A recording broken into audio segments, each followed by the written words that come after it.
It is Two Dudes with Attitudes, a wrestling podcast with Ryan Enjoys Wrestling and MWO. And we welcome everybody to our AEW edition where we're going to talk all things All Out, Dynamite, and we're even going to talk about this infamous PWI 500 that comes out every year and break a little bit of it down, some things that we thought were hits and misses. We're not going to judge because it's just an opinion, but we will talk about what we thought were hits and misses.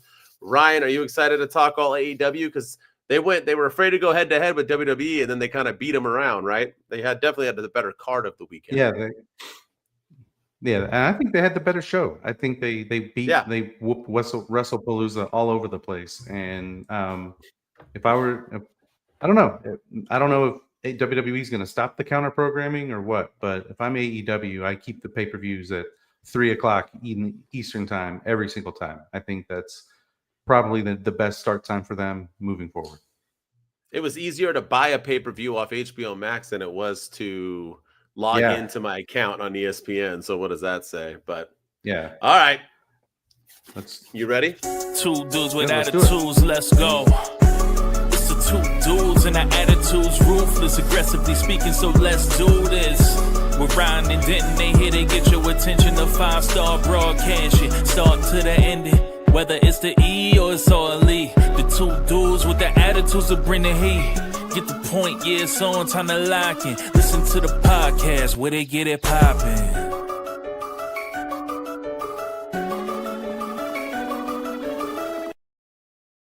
Well, we got a huge Two Thumbs with Attitudes preview or review show here for All Out. There are 10 matches, so we got to give 20 thumbs either up or down. And remember, if it's 80% or better, it's a thumbs up. If it's a C or down, it's thumbs down. So it doesn't mean we hated the match. It just means it was below average, or at least average and below, excuse me. And for all of you keeping count from the last time during our prediction show, Ryan got, I think, 0 out of 10 of these correct. He tried to become matchmaker and he swung and missed. Just a bit outside. Everything off. Like I went back and redid the card based on how it went versus how I had it. And I think I got one match in the right order. And it was it was like the TBS title match with Mercedes Moné, and then everything else was like way off after that. So yeah. Well, it's wild because this was a better show than WrestlePalooza, but I still had a mix of thumbs up and thumbs down. But let's start with this match. We had FTR losing to one Copeland Cage, and we had the return of one Beth Copeland, and she took a freaking off the top rope power driver. We'll discuss that and what we think. But what do you think about the match? Thumbs up or thumbs down to open up the Toronto show? You know, I thought this match should have been the main event. I stand 10 toes down on that. I wholeheartedly believe that. I made a TikTok video about it this week that this match should have been the main event over Kyle Fletcher and Hangman Page, because that's how much I enjoyed it. I think this match was great from bell to bell. So I give this match 2 huge thumbs up. Now, all the stuff afterwards with Beth Phoenix getting attacked and everything after the ring, it was cool, sure, but I thought it went on a little too long in my opinion. But from bell to bell, Christian Cage and Adam Copeland versus FTR I give that a thumbs up. I think it was a really, really good match from start to finish, and a good way to get the crowd energized. So I understand why it opened, but I think it would have been a great way to send the crowd home happy as well. Oh, this 100% should have been the main event, especially once I review the main event. But I did really much so enjoy this match. How can you not? I mean, Edge and Christian are one of the greatest tag teams of all time, even now that they're Cage and Cope. And FTR is currently one of the best nowadays tag teams of all time. Great match. Way big thumbs up for sure. That's 2 thumbs from the dudes. Only thing is, and you might see a trend here, and it's funny because I'm not a weak person. I'm not offended. I'm not this and that. I've been called all sorts of names, and I laugh it off. I can give 2 shits about what I see, fake, real, blah, blah, blah. But a lot of the things that happen on this thing, and we were talking before we recorded, is very attitude era, and it started off with this match. I don't care who approves it. I don't care what you think. It is 2025. There was no reason to have 2 men put their hands on a woman. And it is what it is. And we can talk about it more in our Dynamite review about what FTR said on the follow-up, but a power driver on a female, especially someone, I know FTR are bad guys right now, but they're all about honor. They have FTR rainbow shirts. They're very, liberal, and we love everybody. And now, since they're bad guys, they're putting their hands on a woman. I don't know. I'm not for it at all. I thought it was disgusting. I thought it was a bad look on AEW. And I think it's wild because they're trying to get bigger. They're trying to get more mainstream. They're on HBO now. They're getting their pay-per-views going. They're going head-to-head with WWE, whether they like it or not. You think this is this is what's going to get them? This will get the sponsors going? Like, did you see that opening match? We had 2 dudes straight power drive a female through the ring. Awesome, guys. Yeah. I don't know. I know everyone in the comments, if you're listening, are going to say I'm weak or woke or blah, blah, blah. Call me whatever you want. Like I said, I'm not a fan. I just don't think it's a good look. Dudes shouldn't put their hands on females. How does that make them look like strong, good villains? Yeah. I don't know. No, I agree. And when you flip it to the other way with the WWE, the whole build to AJ Lee and CM Punk versus Becky Lynch and Seth Rollins was because CM Punk refused to put his hands on a woman, but he knew somebody who would. And that was AJ Lee, and that's what brought her back to the WWE. I'm not, and also I think it made Beth Phoenix look really, really weak. Like, it should have been a huge deal that she debuted in AEW. Yes, it should have been a huge moment, and instead it was just quickly fell by the wayside because she got attacked, and now we're probably not going to see her for a while because she's selling this attack. So I feel like as much momentum as she gained by being there, it quickly faded out as well. Yeah, I fully agree. All right, what's up next? Oh, that's right. The returning Eddie Kingston, which I was way off. He did not get into better shape on his time off. Defeated Big Bill by swinging and missing on his finishing move. What say you? Thumbs up or thumbs down? I'm gonna go thumbs down. And it's more because of Eddie Kingston. Like you said, he looked really, really rusty. He looked like he hadn't been in the ring in a long time. It looked like maybe this was the first time he had stepped foot in the ring, and he completely missed his finisher. That wasn't the only thing he missed. He missed a couple of other moves as well. It was through no fault of Big Bill. Big Bill is killing it. He's crushing it in AEW, and I think he's poised to become a huge star. But for the return of Eddie Kingston, for it to be the second match on the card, they always say you either want to open the show or close the show. You never want to go second. I feel like them going second kind of put them in a rough spot, but I'm gonna give this match a thumbs down from my side. This is the biggest thumbs down I can get. I laughed during most of this match. You have this match get thrown out of nowhere, out of the blue, just to put on the card, and then Eddie Kingston comes in and lays an egg. Look, I know I'm one of the biggest non-Eddie Kingston fans in the world. I think he has ring rust even when he wrestles every single week. The dude's just not a professional wrestler. I have nothing against him. Like I always say, if I saw him on the streets, I would have a drink with him. He looks like probably a really, really cool guy. He looks funny. He also looks like he would beat somebody up for you. I appreciate that. But in the ring as a professional wrestler, I don't get why people think he's somebody. He's just not. He never has been. He'll never will be. He doesn't have the look. He doesn't have the skill. He doesn't have the mic skills. And I think this was a really big slap in the face to Big Bill, to be honest with you, because he's been working his freaking ass off to lose to a guy who wasn't even ready to have his return match. I don't know. This was a huge thumb. Anyone who says this match is good is delusional. Yeah. So, no, sorry, I fans agree. listening. And I hate it for Big Bill for sure. Yes, sir. Let's move on from this trash. Oh, gosh. All right. In the third match of the night, MJF is in the third match of the night, losing to one Mark Briscoe in a Tacks and Tacks and Tacks and Tacks and Tacks and more Tacks, one table with more Tacks match. He takes the L. Thumbs up or thumbs down? Thumbs down. I wanted to like this match. I really, really did. But and I know we said before we went on the air that we're not going to let the results get into the affect our decision making. But I am on this case because MJF is the guy that's probably most likely going to dethrone Hangman Adam Page.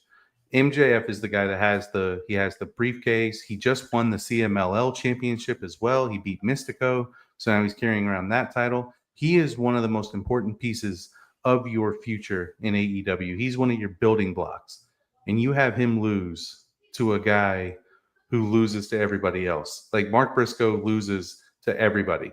He lost to Ricochet. He lost to several other people, and you have MJF lose to him. This match was just, it was too much. The Tacks were, all of it was just bad. But the outcome of it was really, really awful for me. So I give this match 2 huge thumbs down. I think this was worse than Eddie Kingston and Big Bill.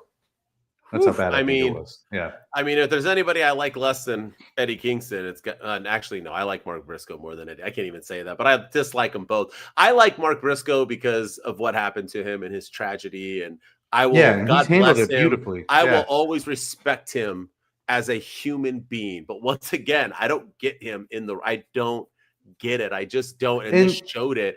Go ahead. And then, I know we're probably not going to talk about it with Dynamite, but you have, like, with Dynamite, like, you follow up with his biggest win over MJF, a future world champion, the guy that's going to dethrone Hangman Page. You throw him in there in a he's with the conglomeration now. And it's just like, that's how you follow up with, like, you don't give him a title shot. You don't give him, like, where does he go from here? Like, this is, that's why I didn't think this was he didn't need this win. And MJF really could have benefited from it for sure. No, Mark Briscoe was just going to say, blah, blah, blah, blah, blah, blah. Water boy, Bobby Boucher. Exactly what he did. That's all he's going to do. That's his gimmick. Here's the thing with Mark Briscoe, right? He was a phenomenal tag team wrestler with his brother, rest in peace. He was a phenomenal, he will be known as in the 2000s as probably a top 25 tag team in the 2000s. He is that good. But it doesn't always translate. The Acclaimed are living proof of that too. It's not everybody is destined to be not everyone is Shawn Michaels. A lot of people are actually Marty Jannetty, right? Hawk and Animal, probably in a lot of people's eyes, the greatest tag team of ever. They were not good solo stars. 3D, one of the greatest tag team, in my opinion, top 5 all time. Only one of them was really good solo. This is just how it works. And I think this is how it is with Briscoe. And I feel bad for him, but put him in a tag team. Fine, he's just not good enough to be. He's a circus act. He's just a guy who stalks with the Southern accent and does stupid things. But the thing with this match was, this was another, when I'm talking about the Attitude Era, dude. If you're gonna use Tacks, use Tacks. But Tacks can't be the entire. It got boring. It was like, on Tacks. Like, if Mark Briscoe's as good as people say he is, and MJF is as good as he is, why do we have to do this kind of shit to have a good match? And I'll get into that in the main event, and I'll get into that in another match as well. That why do we need theatrics? Why do we need to constantly why can't we just have these two guys have a phenomenal match and let Tacks be a co-star instead of being the star? And that's always my problem with AEW. Their gimmick matches are always the main star, and the wrestlers are the co-star. And you want to fight me, you can pull AEW Nuthuggers on here to fight me on you. You can pull Suplex Me or any of these guys. It's facts. It's facts. The wrestlers are the co-stars. It just is what it is. And gimmicky matches. It just is what it is. There's a ladder match. The ladder will be the star, not the wrestlers. And that's a shame, because if you really think Mark Briscoe is that great, MJF is that great, you don't have to think it. It should have been more than that. And the MJF losing is stupid. Diabolical. Yeah, diabolical. But he cut a promo saying that it's turning him now. Now he's gonna never lose again. I also like that every time he's in a match, he wears all white to make sure that you can see all the blood on him. Yeah. All right. It took 4 months for Ricochet and the GOA to get a name, but now they are the Demand. They introduced a pretty dope ass shirt. I'm not gonna lie, the shirt was fire on Dynamite, but the Demand, and they got a name, and they defeated probably the most popular group in all of AEW, the Hurt Syndicate. Thumbs up or thumbs down?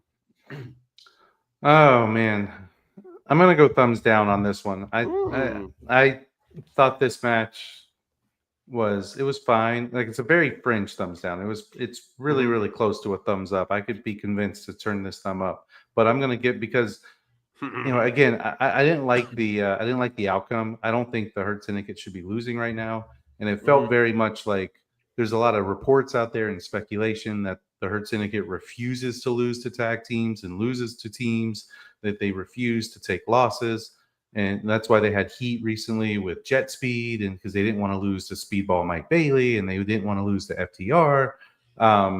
So there was a lot of heat, and that this felt like, okay, we'll lose to Ricochet and Gates of Agony to make people shut up about the backstage heat on us and all the dirt sheet speculation. But as far as the match was, I mean, it was fun. It was good. Ricochet's really starting to come into his own. I really kind of, I'm starting to dig him a little bit more. Yep. But yeah, again, I understand you're trying to build the demand, but at the expense of the Hurt Syndicate, who've now lost at both All In and All Out, like, I don't know. I feel like you killed their momentum as well. All right, I feel you, but I'm pretty sad that Dave Meltzer has gotten to my boy's ear because he is definitely believing what he's hearing. Here's the thing, right? Yeah. I'm okay with the loss because it was MVP. MVP was the weak link in this match. Yeah. He was the one. So it kind of makes it, the Hurt Syndicate have an out saying, like, you didn't beat us. I know it, you take away from MVP, but he is really the manager. Ricochet and them needed this win. GOA looks great, by the way, and the demand, they're really, really good. I always knew they were good, but they're really, really good. This was thumbs up. I give it a thumbs up. I thought it was a really fun match. It was good. It was entertaining. I dug it. I like all of these competitors. And like you said with Ricochet, I'm always admitting when I had an opinion and it changes. This was one of them. I liked him in WWE. When they started him off in AEW, I wasn't feeling it, but I think they were trying too hard and forcing him on us. Now he's not being forced. He's not a main eventer. He's not a world champion. It just is what it is. But he can be that guy with a couple dudes that are muscle to help him. And now he doesn't do his stupid every single time he talks. He's pacing himself better. I like him a lot right now. I think he found his niche with this. The demand looks good. I'm all for it. Give him the win. Why not? Thumbs up. Yeah. No, the Hurt Syndicate will get it back. Don't worry. That's true. I mean, they lost the next night on Dynamite, though, so I don't know about that. Yeah, that's true. But the other thing too is with Ricochet, what we were talking about before with this match. I think one of the reasons why I enjoyed it and why you probably enjoyed it is it wasn't a gimmicky match. It was just a standard regular trios match, a 6-man tag match, and it was fun and it was enjoyable. They didn't need weapons to steal the show. They didn't need all that crap that tacks and tables and ladders and coffins and flamethrowers and all this stuff that AEW likes to thrive on. I don't know why. Let's get oh god. All right, Mercedes Moné defended her title against Riho. Thumbs up or thumbs down? Very, very strong 2 thumbs down for this one. This match, I don't even remember most of it. This was the pee break for me. This was the one where I was like, all right, well, Rick, here comes after I do the CEO moves and I listen to the theme. Like, I think, why is this match even happening? Like, what has Riho done to get a TBS title shot? This was the most predictable match of the night. Like, there was no way Mercedes Moné was going to lose this match whatsoever. So I don't even remember any of it because it was the potty break for me. So yeah, but 2 big thumbs down. This match was just it was on the card, and just to get women on the card, it felt like. Yeah, thumbs down for me as well. Mercedes Moné, everyone's like, well, she's not doing great anymore, but at least her matches are still good. And I disagree. I think most of the time in her pay-per-view matches, I'm giving thumbs down. I don't think she is. I don't even think she's trying anymore. I can't speak on Mercedes, and I don't want to judge her character, but she really, really seems like, especially when she turned down the WWE for more money to go to AEW, that she's really just like, she's like a backup quarterback, right? Who's like, I don't need to go in. I'm riding that. I'm Kirk Cousins. I'll take that $40 million a year and sit on this bench happily. I don't need to play. That's what it feels like. Like, I don't need to try. She's winning every belt. Whoop-de-doo. She lost to Toni Storm, and I thought maybe we were going to fix her. Nope. She's just right back to where she was before, wrestling people that she shouldn't be wrestling and winning in boring matches. The end. Yeah, I thought she was going to lose every title like individually. That's what she needed to do. Start the Mercedes Moné downfall, and she lost it all in to Toni Storm, so now she's going to lose it all out. So, but no, like they're just random matches. She has no business winning or losing. No business being in for sure. Yep, 100%. All right, we had one Okada defending his unified title against Takeshita and Dorada. Thumbs up or thumbs down? I'm going to give this match a thumbs up. I dug this match. I thought this match was fun. I didn't think I was going to like the addition of Dorada, but I think he brought a different element to the match. I thought he was fun to watch as well. This match was good. I can't wait to see what they do with Okada and Takeshita going forward, because I do think that is the match that we're going to get next, whether it's at Wrestle Dream or at Full Gear or some random, the 6th anniversary of Dynamite or some random themed Dynamite episode. But either way, I think we're getting Okada versus Takeshita in the near future. But this match was fun. It was great. It was your typical Takeshita match, which was a lot of high flying, a lot of flips, a lot of kicks, a lot of grappling. It was your typical Okada match, which it's more of the same with Takeshita, and then Dorada added a lot to it as well. So this was a fun match, to especially rebounding from the Mercedes Moné match. Yeah, I mean, I not only am I giving this a thumbs up, I'm giving it my match of the night. I am so in love with Okada right now, and I know I've been saying it, so it's not like this is new. I am so in love with Okada. I think, and we'll get into that in the PWI Top 500 for our segment, but Okada is there's certain things about people, and when we get into Kyle Fletcher, I'll talk about that, and I have before that. Our aura is a thing, right? When you walk out and you just have that, and you just have that presence, and just you being there, Roman Reigns, there's certain people that just have it. Okada has that. Moxley has it. When Moxley walks, into the ring, you just feel like it's great. Like, this guy is him. That's how it is with Okada, man. And he is not losing. When was the last time this guy lost? He's been the champion forever, and it's not even talked about. He is him. Takeshita could be next. I'll talk about later who I think is going to beat him for his undisputed championship, unified championship. Sorry. But yeah, this match was a thumbs up. Good stuff. Okada can do no wrong. This dude is like the most money wrestler in AEW right now. Yeah. Him, Hangman, Swerve was until he got hurt, but him, Hangman, and Moxley are carrying AEW, and they should. Absolutely. They're good. Yeah. No, we're seeing how good Okada is. That was a good investment by Tony Khan. For sure. All right. And the match everybody thought shouldn't have gone. We had the coffin match with Jon Moxley defeating Darby Allin. But don't worry, because later on in the show, Darby Allin put Moxley in a coffin and lit him on fire. But don't worry, when we get to Dynamite, he's okay, kids. Thumbs up or thumbs down? I know we said we're not going to let results dictate, but I got to go thumbs down. I'm sorry. Like, the match was fine. It was, it was your typical, hardcore violent match between these two guys. They're trying to gnaw each other's ears off, and, screwdrivers and all the blood and everything. Like, I've come to expect that from these two guys. But you put Darby Allin in a coffin. First of all, like, the results. Why is Darby Allin losing this match? Like, everybody was predicting Darby Allin, the man who climbed Mount Everest. People were saying he's the guy to beat Jon Moxley for the world title. When he comes back, he's going to beat Jon Moxley for the world title. Then obviously Hangman Page got over, and Hangman Page did his thing, and they changed the course, and Hangman Page beat Jon Moxley for the title. So, but Darby Allin comes back to much fanfare, and he's still losing to Jon Moxley. Like, why? Why is this happening? And then not only that, but he can't sell the coffin match. Like, he has to be out of the coffin 2 minutes later to light Jon Moxley on fire and then put him in a coffin. Like, this was stupid. Everything about it was dumb. The result was bad. The getting out of the coffin somehow and then lighting Jon Moxley on fire and putting him in the coffin later on in the night, that was bad. Everything that happened on Dynamite, we'll get into it, was bad. But I'm going to give this match 2 big thumbs down. If they didn't do all that stupid crap, I may have enjoyed it. But to me, this was bad all the way through.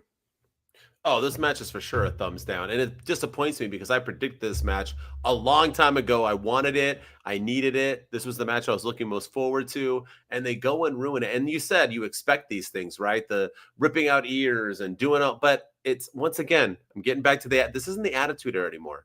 Guys, Jon Moxley is your biggest star. Darby Allin is supposedly one of your most gifted and fun to watch stars other than Will Ospreay. You have them in a match.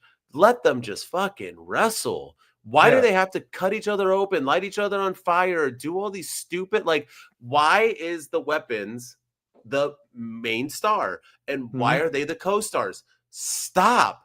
Nobody cares. You can keep saying that the AEW, once again, you're trying to get sponsors. You're trying to build your brand. Stop. Just wrestle. You can do those things, but you don't have to rip people's ears out. I'm old. Like, what are we doing here? Just stop. Yeah. And then back in my days, when you went to a casket, you got buried alive, you weren't around again. You disappeared. No, you were gone for like Darby 6 months. Showed up later. Yeah, showed up later, put Jon Moxley in a casket, burned it, and then Jon Moxley shows up on Dynamite 3 days later. So now, really, it's like when we do these huge moves, right, in AEW, and they no-sell them, but in the WWE, they're banned, right? But in AEW, you can just get right up and kick out of it. It's the same thing. AEW, why do it if you're not going to sell it. Because that's the point of Yeah. wrestling, ladies and gentlemen. Stories. You tell a story. Mhm. Telling the story is that once you're in the casket, you are done. Give them 3 weeks off. You don't have to go 6 months. Give them a couple weeks off and have them return. But if you were going to have him burn Mox in a casket anyway, then have him win the fucking match and burn him in a casket.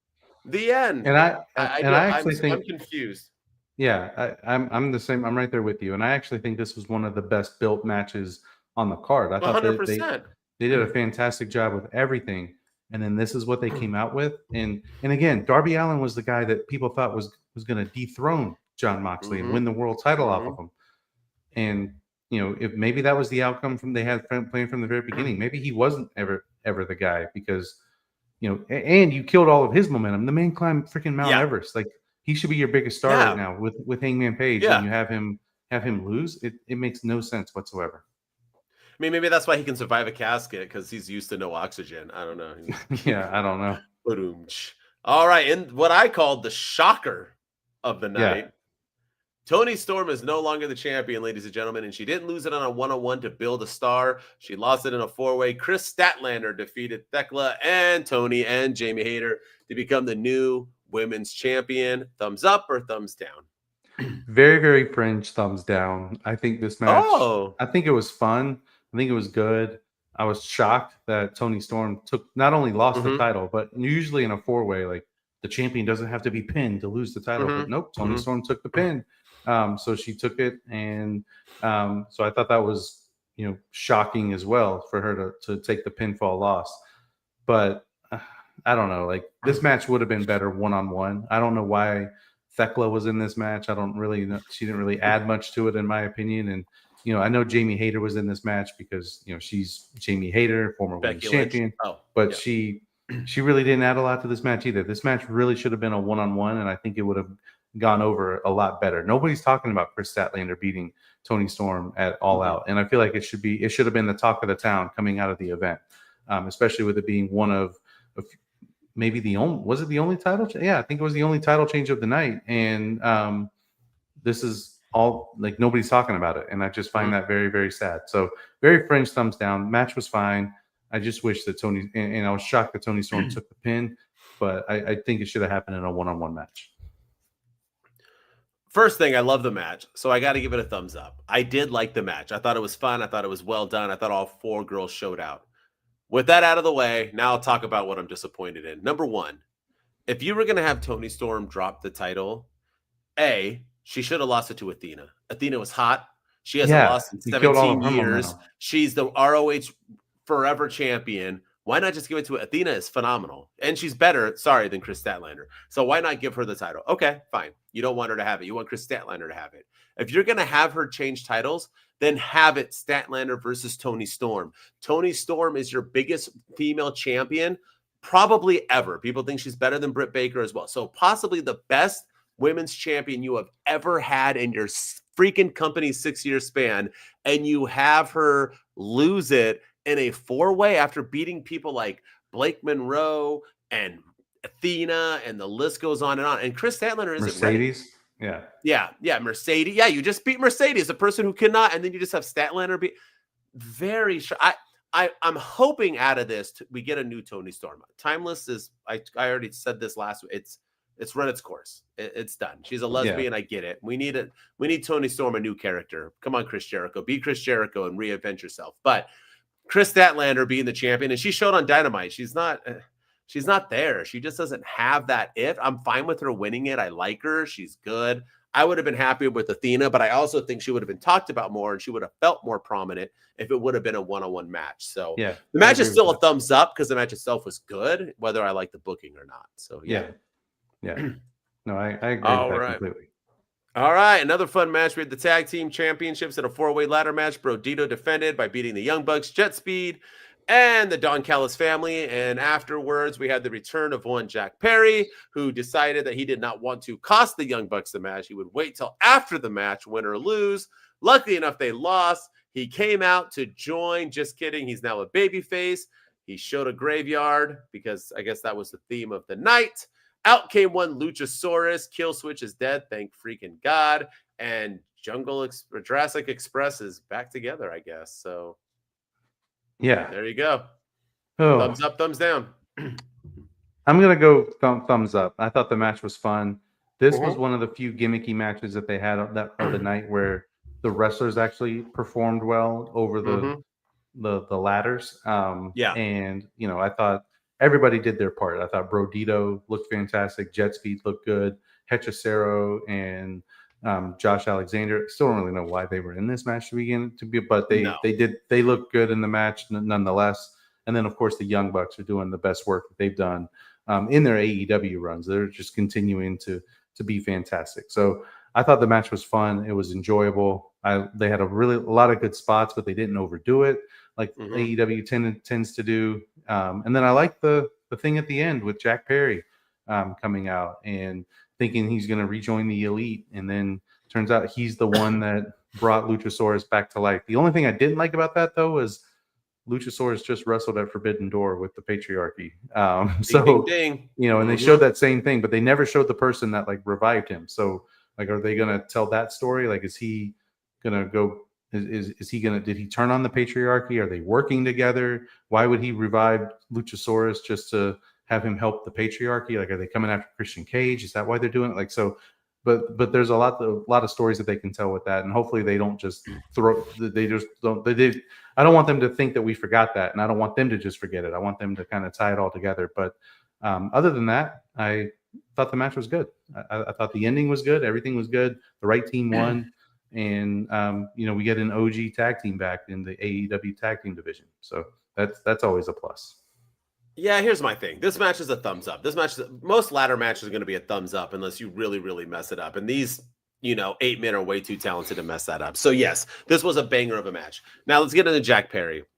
Jack Perry was always a babyface. He got turned heel because of CM Punk, because Tony Khan, for whatever reason, wanted to expose CM Punk to make himself look bad.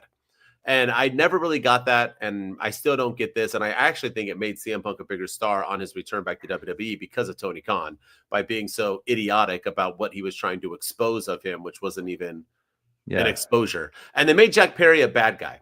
Jack Perry's heel run was phenomenal. You know what wasn't good? Jack Perry's Jungle Boy babyface run.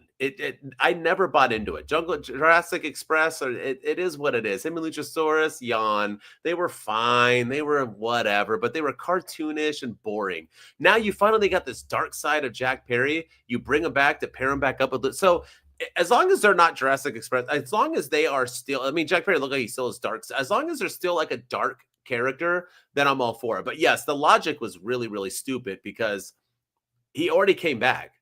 Why even? I get Nick, Wayne got hurt and you needed that. Just cancel that match then, or get somebody else to pair up with him. Why would you have Luchasaurus come back and then what? Then he buried himself and then came back again to become the new after that one. And is he going to go back to I don't know.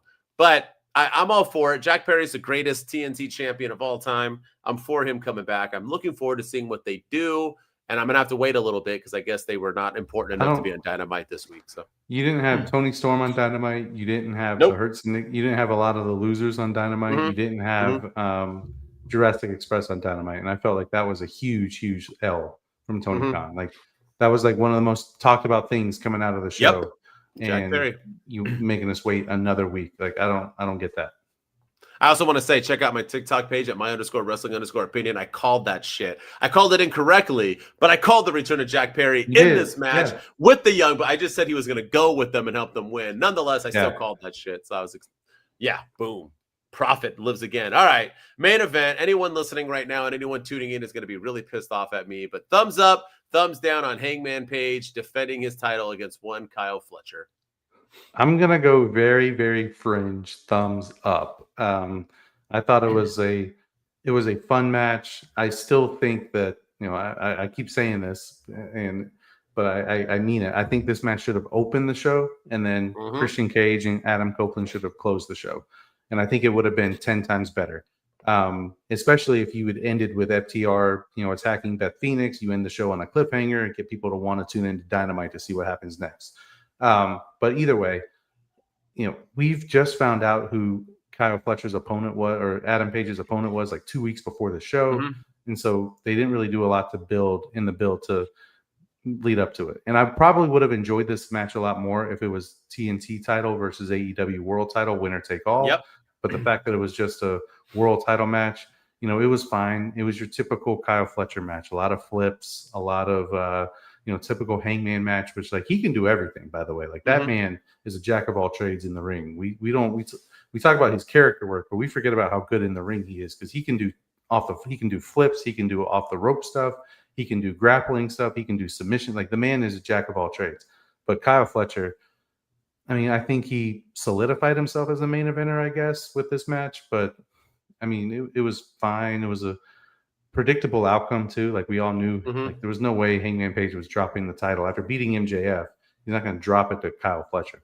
So no. I don't think Kyle Fletcher's quite there just yet. But you know, for the most part, I mean, this match was fine. It wasn't anything to write home about. Here's my thing. Good for him, right? He got a main event title shot. Bravo, Kyle Fletcher. I'm going to give this match a thumbs down, and let me explain myself. It's a C. It's a very, very close thumbs. Very, very close. And there's one main reason why. This match went on for over 38 minutes. That's the other thing. And that's my problem. You're having a 8-hour pay-per-view main event time in a match that every single person in the world knew the outcome, and you have it go 38 minutes. It just, back in the days, a 38-minute match was like a luxury. That was like, you're going to announce at the match. Like, we can't, AEW, I get it. And I get the fans in the audience who were there will probably disagree with me, but I've been to every single AEW event ever that has been in California. I get worn out. That you can't. I think have the crowd got worn out. Yeah, you can't have me sit there for 6 hours and have the main event go that long. So to me, no matter how well it was, the match itself just being that long, it wore on me. Also, it's just like kind of the same stuff. I knew it was going to happen. Look at Kyle Fletcher, I'm not sold on yet. And he might turn me around like Ricochet has recently, but he is a 3 on the mic. And he's a Temu version of Will Ospreay. So I'm not sold in that he's going to have to do something with himself to kind of outtake me. And I know that that's what this was for. I predicted that as well. This match was for, let's see if he's ready. I'm assuming all the AEW hardcore fans think he's ready. But I much rather would have had a title versus title match with an interference, making it a DQ and the match just being moved on, and they would do other things other than Kyle Fletcher even taking the L right now, because he's bragging as being this big TNT world champion.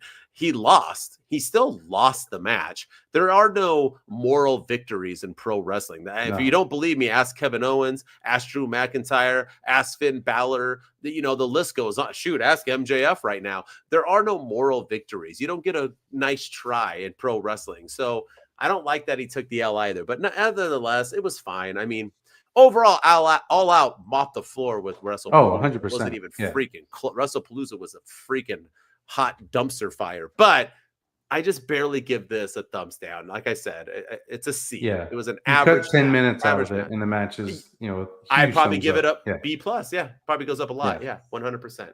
100%. All right, there it is. We went way overboard.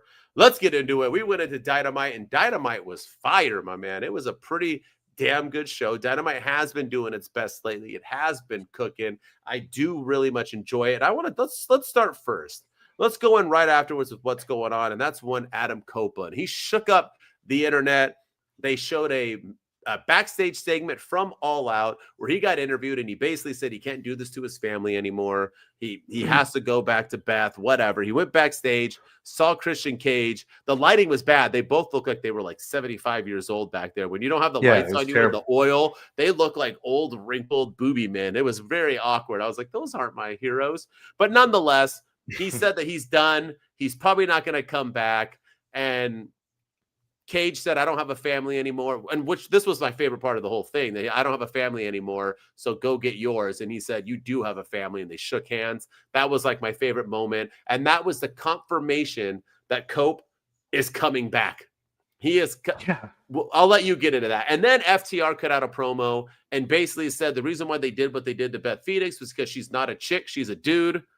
Am I wrong? Is that not what they insinuated? That's pretty much what they alluded to. And then Willow Nightingale came out and basically tried to fight for the pride. And then we got some mix it and match it. And now we'll have Jet Speed versus FTR moving forward. But FTR, at least they defended their take.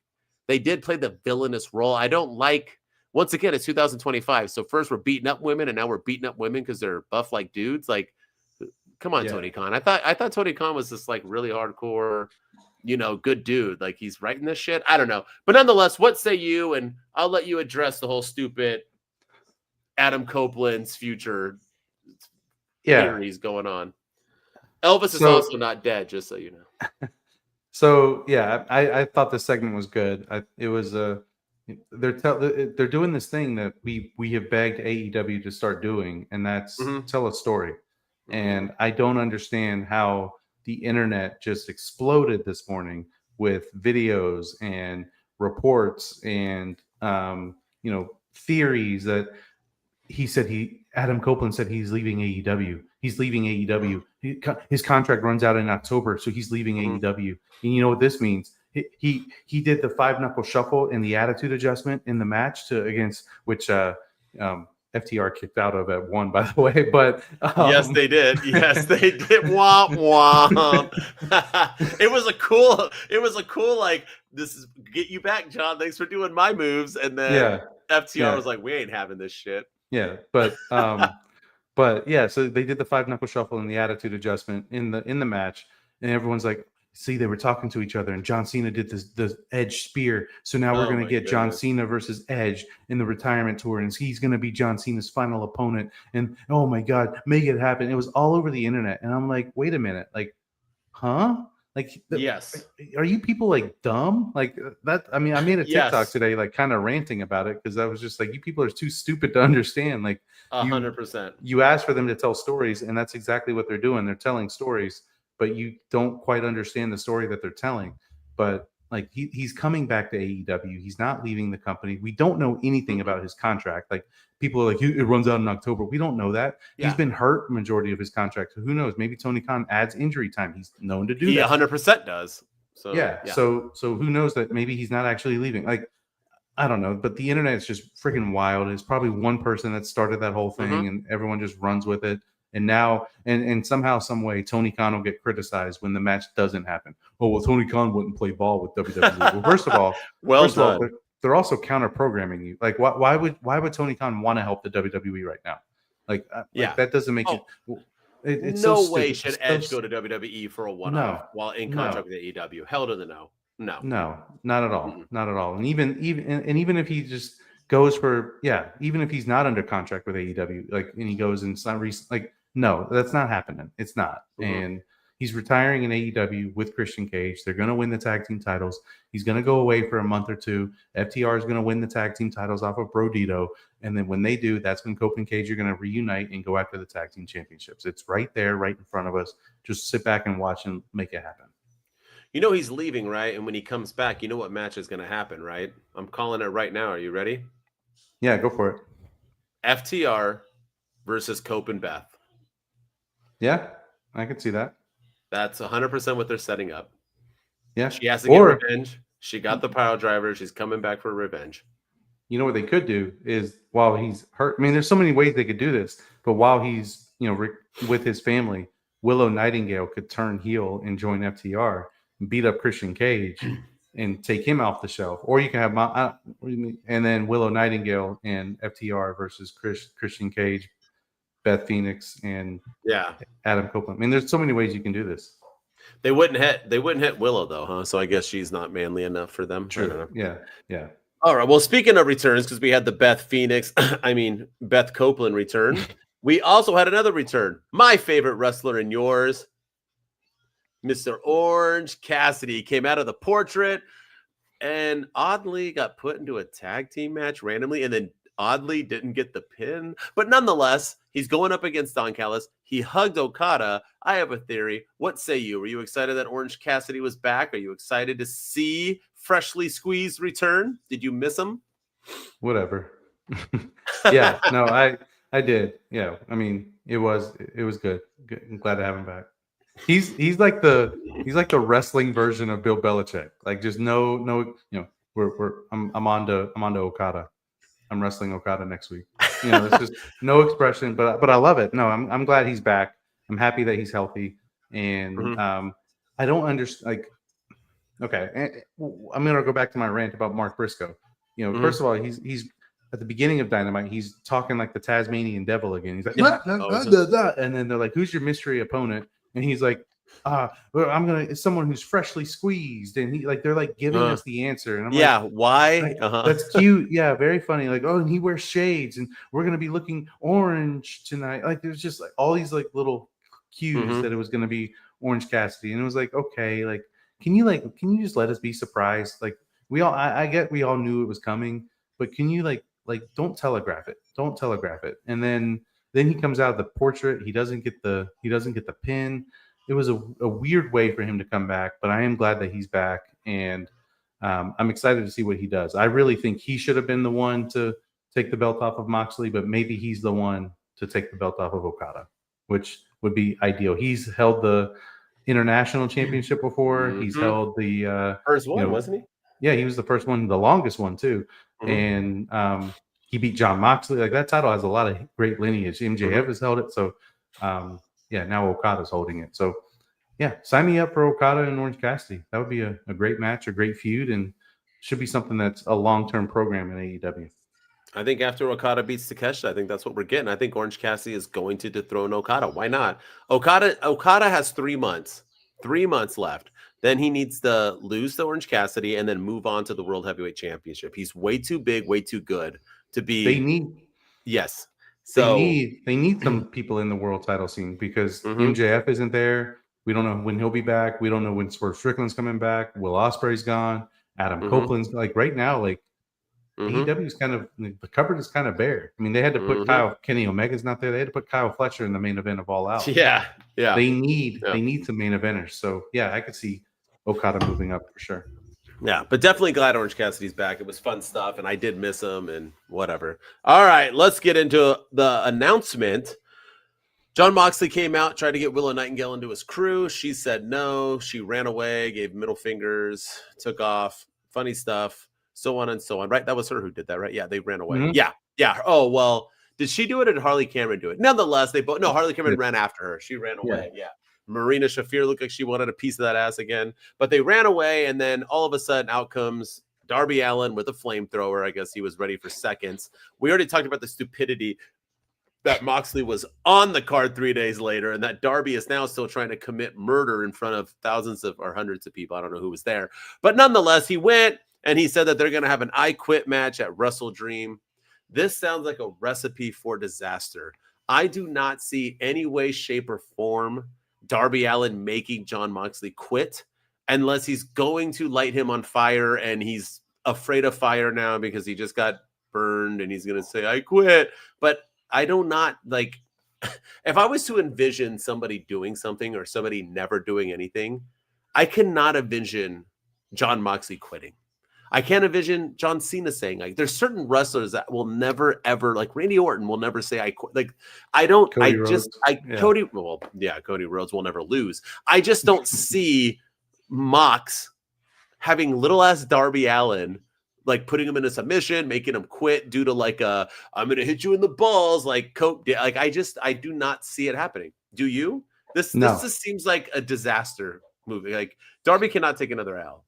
No, he can't. And I think he will. And that's the sad part. And I don't understand what they're doing with this. I mean, unless he like you said, he lights him on fire and he uses that flamethrower, which that seemed to really startle Jon Moxley and the rest of the Death Riders when he was just, standing there pulling the trigger with the flame going up. And like, they were like, oh my God, we gotta go. We gotta leave. It was really, really strange. And one thing we didn't talk about too was, during that Jon Moxley Darby Allin match, did you think Wade Barrett interfered in that match? Because that was the first thing I thought of. I was like, holy crap. We didn't talk about Pac coming. You're right. I was like, wait, like that's because he cut his hair off, and I was like, who is that? Like he looks way different without hair. Like he looked great with hair. He kind of looks a little.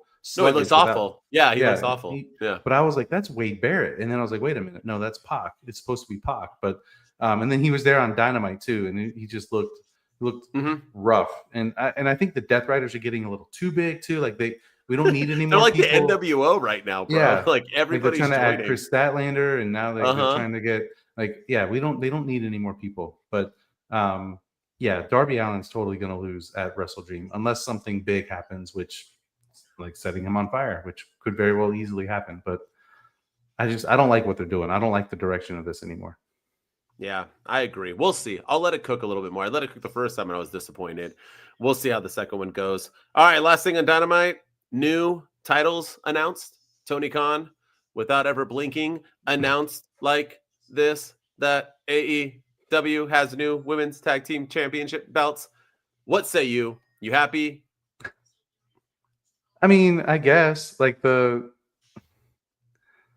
yeah, I mean, he's been pushing a lot of women's tag teams lately. There have been a lot more women's tag team matches on Collision, especially with like Megan Bain and what Penelope, is it Penelope Ford that she partners with? Yeah. And then there's Yeah. there's Julia Hart, who's still a thing with She's in a crew. Yeah, she's got a whole group. So yeah, I mean, I think it makes sense. I mean, it gives the women something else to fight for. Mercedes is not losing the TBS title anytime soon. I was surprised that Toni Storm actually lost the women's title, but she held it for a while. And now I don't think Kris Statlander is going to drop it anytime soon. So it gives the women something else to do and gives them something else to fight for. But everything is always contingent upon how well Tony Khan books it. You can't book them strong for three months and then forget about them, which is what he's done with the trios titles, which is what he's done with the tag team titles, which is what he's done with the TBS title, which is what he's done with several of the other titles in AEW. He puts his focus on certain things, then he sees a squirrel and he focuses on that for a minute, and then he sees a deer and he focuses on that a minute, and then he focuses on something else, and then he's it's like his attention's all over the place. So I think it's all contingent upon how well he books them, but I think it's long overdue. Yeah, it's like he takes something that constantly distracts him from thinking straight or blinking. For one, we need to keep. Triple H is a Hall of Fame pro wrestler who was pretty damn good at cutting promos. I am sick of seeing him on my freaking screens. Tony Khan should never be on. You have general like Adam Pearce, so Nick Aldis, AEW. You have people that you have represent. Have Bryan Danielson announce them. Like Tony Khan, stay off my screen. I don't need you in your headset and mic in Gorilla. Like, hi, it's Tony Khan. Like, take it away, Renee. Thanks. Okay, USA. It was just awful. Like, get off my screen. Nonetheless, with that said, if it's used properly, I'm all for it. But I am surprised that it took this damn long. Minus NXT, AEW revolutionized women's wrestling. They've done so much for women's wrestling, way more than Raw and SmackDown ever have. And I am shocked that it took them this long to fight. Like when they announced it, I have said, wait, y'all don't got women's tag team titles? Weird. Because they were the first to have the secondary. They were the first, like them and NXT, but NXT is not the big show, right? So compared to Raw and SmackDown, AEW is the WWE is the 1950s and AEW is 2025 when it comes to how we treat women, right? And it's just they're just so far ahead of the game. I'm surprised they didn't have them, but I'm very grateful they are. And Tony Khan, learn how to blink, brother. It's not hard. Blink. And I think now's the time for Tony Khan. Like if you're gonna try to get another show for AEW, now's the time to get your women get a weekly all women's TV show. Yes. Yep. And feature the TBS title, feature the women's title, and these tag team titles. And feature them on Dynamite and Collision, of course, but also keep them on their own show as well, and let them be featured heavily. That's something that WWE's not doing, and if you really want to be the true alternative, that's something that you could really do to help you stand out. I agree. Well, there it is. Our weekly episode of AEW breakdown for the week of September 21st, 2025. They did great. All Out was great. Dynamite was great. Continue doing your thing, AEW. I'm going to break down, too, about the Monday Night Wars and how I feel about that on the TikTok, so you can check that out tomorrow. It's going to come out. But with that said, it is our segment time, and we're doing a special segment today because we are doing a PWI top 500 review. We're not going to sit here and judge it and this and that. We're just going to give our hits and misses. These are just random people like Ryan and I. They're no different than podcasters. They basically are. Journalists aren't any better than what we do. They're basically just regular humans. They're voting on it. The only thing about this list is that it's way too, people are saying kayfabe. It's way too just obvious. They're giving enough. They're being too even. It's not like a a real list where it's going to be like, these are the best top 10 wrestlers. It doesn't matter what organization. It could be all AEW, all WWE. It would make more sense. But let me just break down the top 10. You have the list in front of you, right? And then we'll each give our little like kind of snubs, some things we think. But top 10, number 1, Cody Rhodes. Number 2, Jon Moxley. Number 3, Gunther. Number 4, Hangman Adam Page. Number 5, Haruki Goto, I think it is. Number 6, Jey Uso. Number 7, Swerve Strickland. Number 8, Seth freaking Rollins. Number 9, Mystico. And number 10, Will Ospreay. I can already tell you some things off that top 10, but let's just break down the top 10 first. What say you? Who's missing from it, and who definitely, what's mixing around some order? Who your number 1? What do you think, Ryan? Yeah, I think switch number 2 and number 1. Jon Moxley should be number 1. Agreed. Or you could even make the case for Hangman Adam Page, both for being number 1, because I think Hangman, I think Jon Moxley especially, because he was champion during the time. So I'll say Jon Moxley, but Jon Moxley carried AEW during this time. It was July? It was August through July. Is that the time frame that they're doing this? So basically, it's August 1st to July 31st. So it's basically August to August. Last August to this August, to the beginning. Yeah, and that's when he won the title, or he turned on Bryan Danielson at All Out, and then he won the title at Wrestle Dream and became the champion, and he lost it at All In to Hangman Adam Page in July. So, but Jon Moxley's been carrying AEW, and I think he had a much better reign than Cody Rhodes.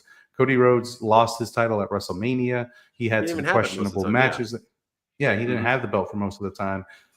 He had some questionable stories going into it. He had some great matches, but really just his championship reign was mid. And like, why does Cody Rhodes always have to be at the top of everything now? Like, he's getting boring. He's getting stale. But yeah, him being number 1 2 years in a row is a little questionable to me. So I would switch Jon Moxley and Cody Rhodes. And I think some snubs from the top 10 is no Okada during that. We just talked about how great he is. Like, Okada should be in the top 10. Where was Swerve? What number was Swerve? Was he 10? Swerve was 7, but he was under Jey Uso. Jey Uso 7. Yeah. And Gunther at 3. Like, that was strange to me. But Okada at 11, Joe Hendry at 12, Obafemi and CM Punk, bro. Like, I think they've all had better years than a lot of these people. So you can make a case for any of them being in the top 10 as well. I'm going to be rude here, but if you're not an AEW or WWE, you don't deserve to be in the top 10. It just is what it is. I'm sorry. This isn't the Academy Awards where you're just going to recognize independent movies and not mainstream movies because that's not the cool thing to do. Sorry to break it to you. If you're wrestling in CMLL or New Japan Pro Wrestling, you're not a top 10 type wrestler. I'm sorry. It is what it is. You can be top 15, top 20, whatever, but you're not above, I'll even do this. Zack Sabre Jr. at 13, I think is criminal. Behind Joe Hendry? The hell has Joe Hendry done?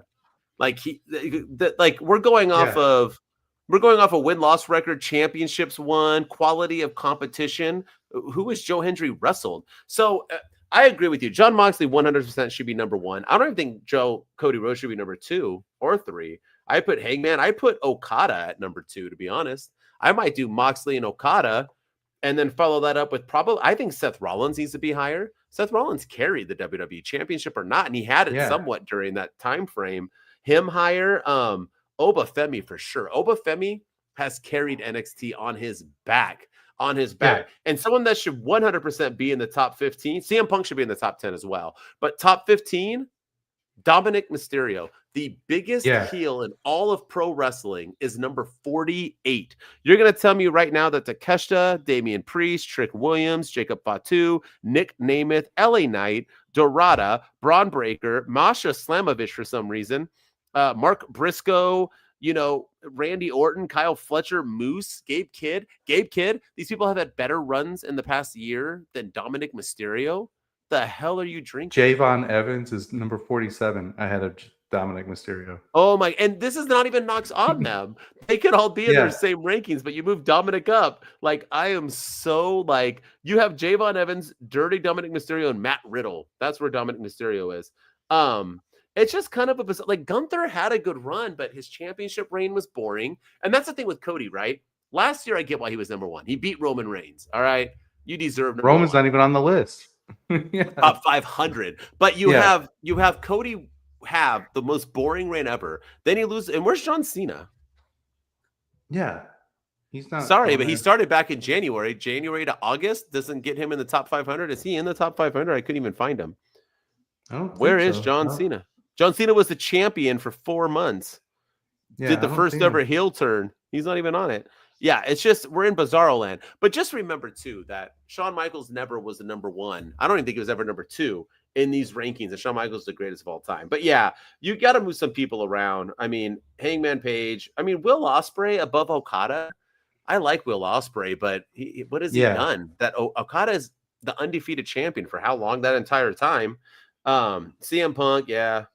Priest, I don't know. Trick Williams, he deserves to be on there. Jacob Fatu at 20 is kind of bizarre too. I mean, did they fire him?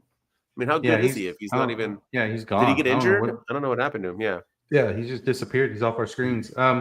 Yeah, I think the one that surprised me was how low Trick Williams was. I feel like if I talk agree. about Obafemi carrying NXT, which he has, you got Trick Williams has also carried NXT. Mm-hmm. He also in that time frame won the TNA championship from another freaking brand, another company, and has their world title. I feel like that should put him a little bit higher. I don't think Damian Priest has been better than him. I don't think Bandito is better than Trick Williams right now. I don't think Mystico is better than Trick Williams. No. I don't think Joe Hendry is better than Trick Williams. He is 100% not. Yeah. So I think Trick Williams should be a little bit higher. I definitely think Obafemi should be a little bit higher. Dude, Drew McIntyre is at 46. Drew McIntyre in the last year is my MVP of professional wrestling. Why is he 46? Quality opponents? I'm like, what are we doing here? Yeah. Mark Briscoe at 28. Yeah. So Mark Briscoe, Ethan Page, Penta, Javon Evans, El Desperado. These people are above Dominic Mysterio. Yeah. Matt Riddle at number 50. Like, Okay. I don't get that. I don't get it. Yeah. Me neither. Jack Perry at 65. Yeah, Dominic Mysterio is way too low. This guy's been the best heel in WWE. He's been the best heel in all of wrestling, and he's way, way, way too low. I don't understand what they're doing. Like, he's the Intercontinental Champion, he's AAA champion, and I know a lot of that. I mean, he won the Intercontinental title at WrestleMania, so he's way before. Yes, So he's and a tag team champion. Yeah. Well, he wasn't a tag team. No, he wasn't a tag team champion. It was Finn and that's true. And JD. Yeah, not him. JD, but still. Yeah. So this list is, I'll tell you somebody that I think is a little low, but it also doesn't surprise me that he's that low, and that's MJF at number 30. Like, that's really surprising that he's that low. But at the same time, it's not really that surprising because he missed a lot of 2024. He came back. I think it was around Double or Nothing or so of last year, and then he did win the international title. He wrestled Allin for the American Championship against Will Ospreay. So he had that great match. He had that hour-long match on Dynamite. So he's done some great things. And he's been he had the feud that never ended with Adam Cole. That when they revisited that, and then he had the great match with Hangman Page this year. But it also doesn't surprise me that he's that low because I feel like MJF just hasn't been it lately as well. Not this year. All right. So with all that said, they're gonna do a women's one next. Who are you predicting? Who's your top 3? Who's your number 1? August to August. So you got to think, but we're not that far off. I mean, August was a month ago. We're in September. So it's not like this was like 8 months ago. This is pretty recent. Yeah. I think Toni Storm will be on there. Probably you think she'll be number 1? No, I think she'll be number 2. I think Rhea Ripley will be number 1. And I think she was number 1 last year, if I'm not mistaken. But I think 2 years in a row, she'll be number 1. I think Toni Storm will be number 2. Mercedes will be up there because of all the title reigns that she has. But I think she'll be in the top. She'll definitely be in the top 5. Becky Lynch will be on there, and maybe Charlotte Flair. So I'm going to go with that. I'm going to say number 1 is Rhea Ripley. Number 2 is Toni Storm. Number 3 is Mercedes Moné. Number 4 is Becky Lynch. Number 5 is Charlotte Flair. Okay. All right. So here's top 5. I think Naomi should be in it. Naomi. She should. Yeah. Toni Storm. Naomi, Toni Storm. Naomi, Toni Storm, Becky Lynch, Mercedes Moné, Rhea Ripley. I think that'll be the top 5. I think so. I don't think Charlotte Flair, but I think number 1 should be. I think Becky Lynch should be number 1. I think she's had the best run. Or Naomi, or Becky Lynch or Naomi. I think they're the top, but we'll see. But Becky Lynch missed a lot of 2024. She came back at WrestleMania of this year, so she's only got that. But she's been carrying the WWE, so she's been carrying them for the last 6 months. But she did miss a lot of last year as well. All right. Well, that's it. PWI Top 500. And let's get into it. Our weekly segment, our LVD and our MVDs of the week. As always, this is for this week of AEW, for the pay-per-view, and for Dynamite. Whoever we think is the least or most valuable, doesn't mean we love or hate them. It just means they're the worst or least best, our worst or best booked wrestlers of the week. Who do you got, Ryan? Who is your LVD of the week? I hate to harp on this, but I'm going to give it to Darby Allin. I feel like he lost his first pay-per-view singles match coming back in a coffin match, a match that everybody wanted him to wrestle Jon Moxley. He was the guy that was supposed to take the title off of Jon Moxley, and he comes out and he lost, and then not only does he lose, but he then escapes the coffin. Then he puts Jon Moxley in the coffin and lights it on fire, and then Jon Moxley escapes the coffin completely unscathed. And it's like that scene we talk about. Whoop-de-doo, Basil from Austin Powers. Let's do the other line. Why won't you die? When he's trying to fight that guy and jumping out the window. And that's what it is. And I don't know. I've kind of lost they've lost the plot on this story, I think, and I've kind of lost my interest in Darby Allin, all because of that match at AEW All Out. So I'm going to give it to Darby Allin this week. All right, good pick. I'm going to go a little bit different. I'm going to go with one MJF. Anyone who loses to Mark Briscoe deserves to be the L of the week. He was going to run. Sorry to break it to you. Yeah, so he is definitely the least valuable dude. I'm going to go with one MJF. Sorry, brother. You lost to Mark Briscoe in a tack match. So, yeah. I was going to give it to him, but then he looked himself in the mirror and was like, you know what? I lost to Mark Briscoe. Now I got to leave and go find myself again. So yeah. He's like, he got redeemable points from that. He's like, I can't be losing to this guy. So that's why I didn't give it to him. But it's a good pick too. MJF for sure. All right. Let's end it on the high note as AEW deserves. MVD. Who is your MVD of the week? Despite the outcome that I didn't really like her winning the title in a 4-way, I got to give it to Kris Statlander. She won the women's title off of the arguably one of if not the greatest women's champion in AEW's history. And then not only that, but then she goes and defends it in the main event on Dynamite against Mina Shirakawa in a fun match, and she turns down the Death Riders. So they're actually kind of not only is she winning matches, but they're using her for storytelling. They're telling us stories. I'm enjoying her reign so far.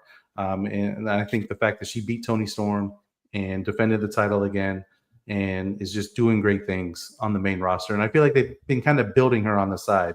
So if anyone was to beat Toni Storm, I think Kris Statlander of those three other women was the right choice. But I don't think it should have happened in a 4-way. It should have still been a one-on-one match, but that's neither here nor there. Yeah. But Kris Statlander gets my MVD of the week.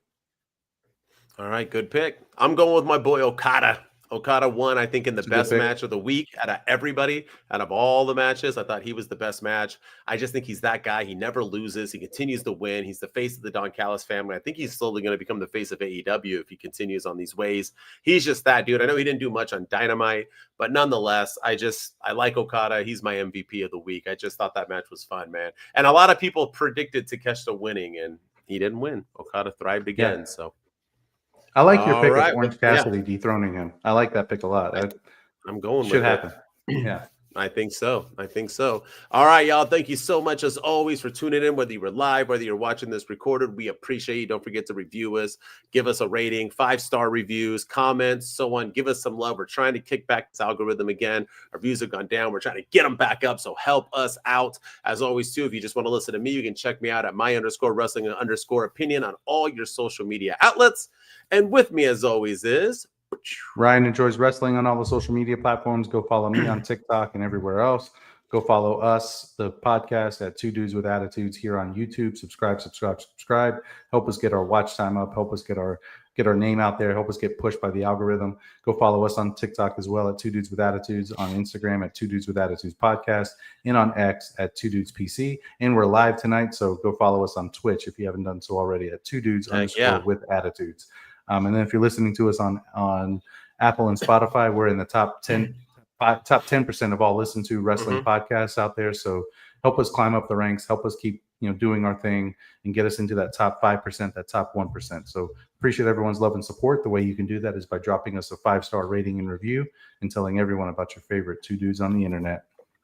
Two Dudes Wolfpack, we out. Two dudes with attitudes, let's go.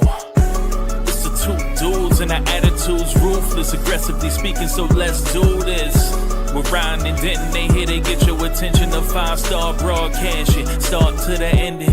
Whether it's the E or it's all E. The two dudes with the attitudes to bring the heat. Get the point, yeah, it's on time to lock.